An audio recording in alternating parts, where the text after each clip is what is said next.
Hay una parte grande de nuestra audiencia, por lo que palpamos en la respuesta al programa, que disfruta mucho la discusión política, ¿no? Y la discusión política con personajes que nos permiten hincarle el diente a fondo a la actualidad, que miran la actualidad como nos interesa, el día a día, pero que a veces toman distancia para poder adentrarse con más profundidad.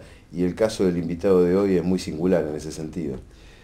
Sí, Ricardo Foster es el invitado de hoy, que desde luego agradecerle muchísimo, pero a mí me pasa una cosa, uno lee, trata de leer, ¿no? Siempre que puede, los diarios, los medios, y a veces yo paso, es una cosa personal, yo paso y cuando hay algo de Foster digo, no, esta sí la voy a mirar. La voy a leer. La voy a mirar, porque siempre hay un plus ahí que no es más de lo mismo, sino que es una vueltita, que es lo que un poquito uno trata también de hacer con la realidad. Así que le recomendamos a la gente ver la entrevista, disfrutarla y por supuesto opinar, como es habitual a los correos electrónicos que nos convocan en cuestión de hablarlo.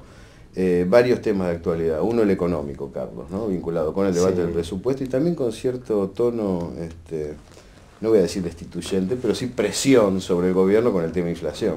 No, bueno, pero la presión, los golpes de mercado han sido sistemáticos, digamos, cada 2 o 3 meses hay algún motivo para apuntar a que el gobierno no tenga un Estado con capacidad de financiamiento para el año que viene, eso está claro.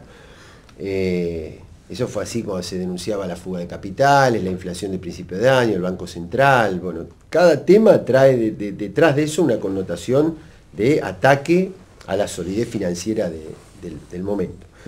Ahora, yo escuché estos días, ¿no? Bueno, venimos escuchando, algunos dirigentes de la oposición que dicen, bueno, ahora tenemos que aprovechar este momento que están bien las cosas como para generar algunos consensos y sacar la Argentina adelante. Pero yo digo, si uno mira los números de la Argentina está adelante. Claro. No necesitamos consensuar con ellos, al contrario. No estamos en una crisis profunda de la que hay que salir. A pesar de ellos, claro. Digamos. Ellos fueron los que hicieron todo lo posible para que no estuviera adelante la Argentina. Lo que sí también tengo que decir a título personal, que yo creo que no son satisfactorias las respuestas sobre la inflación. No son... espérate, presupuesto, una palabra sobre la discusión del presupuesto. Pero digo, se pueden discutir y mejorar cosas del presupuesto. Ahora, este gobierno llevó a tener los números que hay, por lo tanto no se lo puede desmerecer ni desvalorizar como se lo está haciendo. Pero también tengo que decir que a mi modo de ver, las respuestas sobre el tema de la inflación y el crecimiento de los precios no han sido satisfactorias ni en las políticas que se han implementado, ni en la manera de interpretarla verbalmente, digamos. Es difícil, ¿no? La inflación. Hay libertad de mercado, en realidad. Las empresas generan sus productos, los venden, por lo tanto son formadores de precios. Es difícil imponer un control.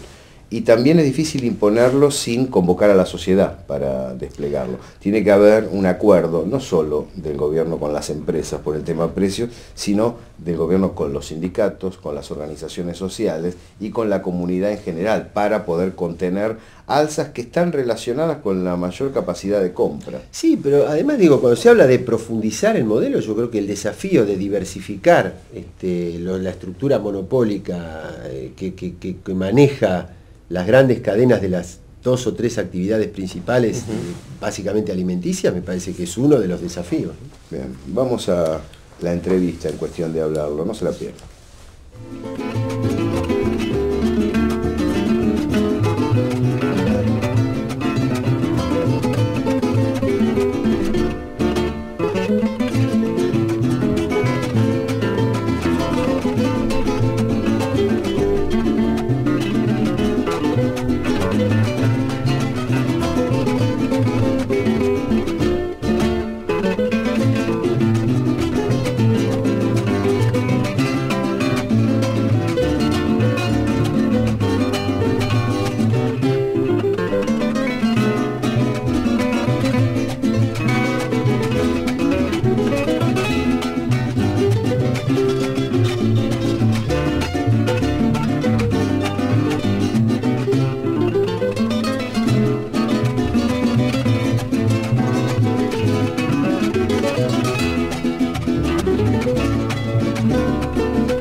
semanas atrás estuve en la agrupación Oestergel, que se congrega semanalmente desde hace 14 años, ¿no?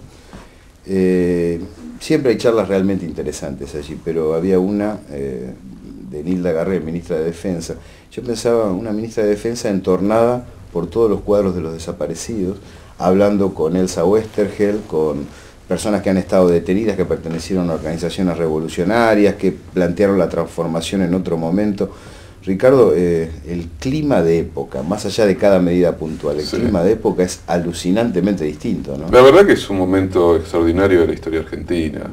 Estamos conmovidos y atravesados por el dolor de la muerte de Néstor Kirchner, y al mismo tiempo que sentimos eso, también percibimos que algo fuera de lo común. Somos privilegiados de estar situados en este momento de la historia argentina, estar metidos de cuajo en debates memorables. Cuando uno enumera lo que viene sacudiendo esta sociedad en los últimos años, se encuentra con un periodo fascinante, conmovedor, que convoca, que interpela, que volvió a colocar a la política, pero no a cualquier política, sino a la política que sueña con transformar el país en el centro de la escena, con participación multitudinaria de los jóvenes, que eran los grandes ausentes de los últimos 15 o 20 años de la escena argentina. Entonces creo que estamos sin dudas en un momento fabuloso, como decía un viejo poeta, allí donde crece el peligro también crece lo que salva, ¿no? Claro. Las dos cosas, es un momento de transformación, es un momento de apuestas muy fuertes, y también un momento en el que los poderes de siempre, las corporaciones, hacen lo suyo. Entonces ese es el punto, ¿no? Vos fíjate cómo levanta el piso tener líderes con desarrollo político. El decir de Cristina, se puede estar de acuerdo no en muchas de las cosas, pero el modo argumental de Cristina Fernández de Kirchner, en comparación con los mandatarios anteriores, donde a veces, no porque a uno no le interesara la política, pero daba muchas ganas de cambiar, sí. No por no estar de acuerdo, además del acuerdo, por la falta de sentido en la argumentación, cuando había dirigentes que dicen una cosa como dicen otra, sin preocuparles nada, sí. Mientras que Cristina sigue una línea argumental comprensible, con la que se puede acordar o no, pero con la que se puede debatir. Sí, pues es que esto que vos decís, Gabriel, a mí me suena de esta manera. Digamos, yo creo que el eje de decisión del gobierno, el liderazgo político e intelectual del gobierno, está en las personas que encarnan el gobierno. Hasta hace poquito Néstor era uno de los ejes, bueno, ahora queda Cristina, pero el espesor está en esos dirigentes. A diferencia de eso, en la oposición política no hay espesor. El eje estratégico, el diseño, la arquitectura de la oposición está fuera de la política.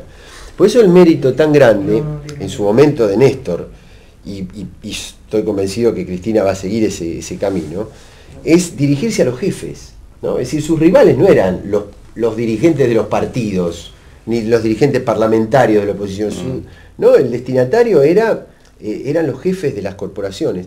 Ahora, Ricardo, una cosa, ahí yo creo que este gobierno, esta etapa, se caracterizó, tiene una impronta claramente peronista en el mejor sentido, digamos, ¿no? En el sentido de recuperar eso que simbólicamente fue el peronismo para la Argentina. Pero hay mucho de acción, mucho de ejecución de políticas concretas. ¿Cómo encaja el pensamiento? Digamos, ¿cómo haces vos que te dedicás a la dimensión del pensamiento para encajar en un momento donde lo fuerte es la acción? Porque me parece que la llegada de Néstor Kirchner, que fue una llegada inesperada, excepcional, la Argentina iba inercialmente hacia una crisis continua y a una desestructuración muy profunda de sus supuestos económicos, sociales, políticos, culturales.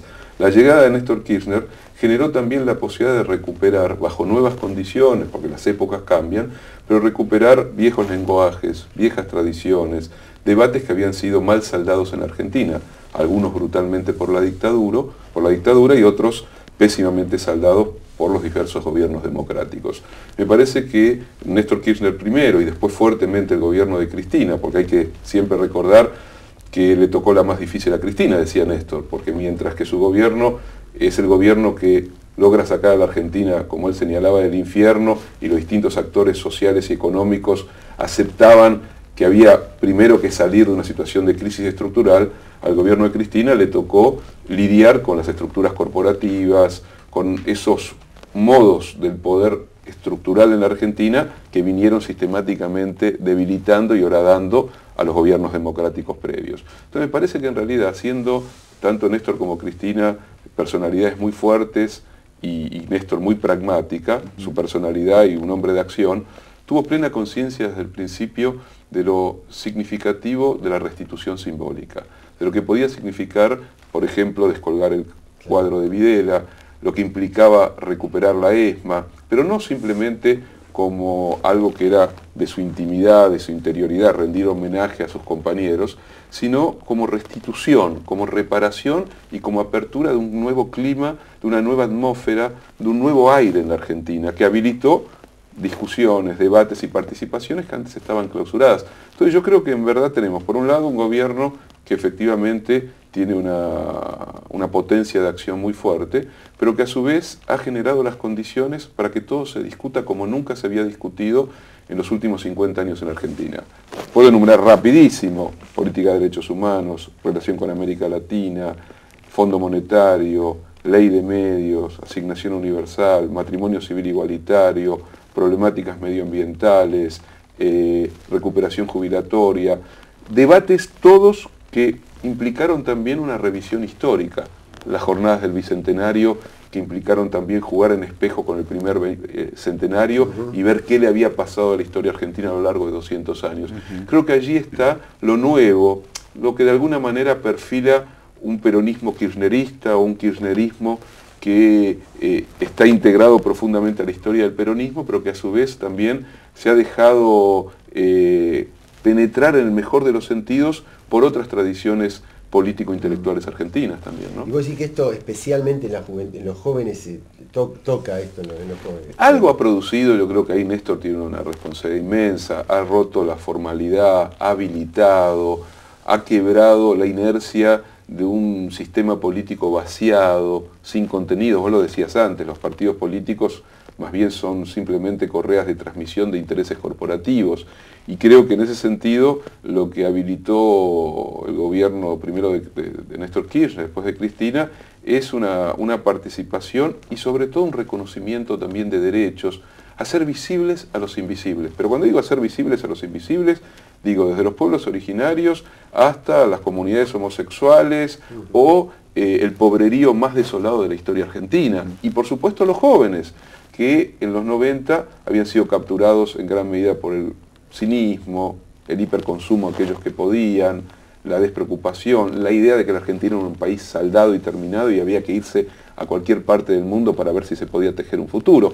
Hay algo que también tiene que ver con la reintroducción, por ejemplo, simbólica del rock dentro de la Casa Rosada, que produce una perturbación y dice, ¿qué pasa acá? ¿Cómo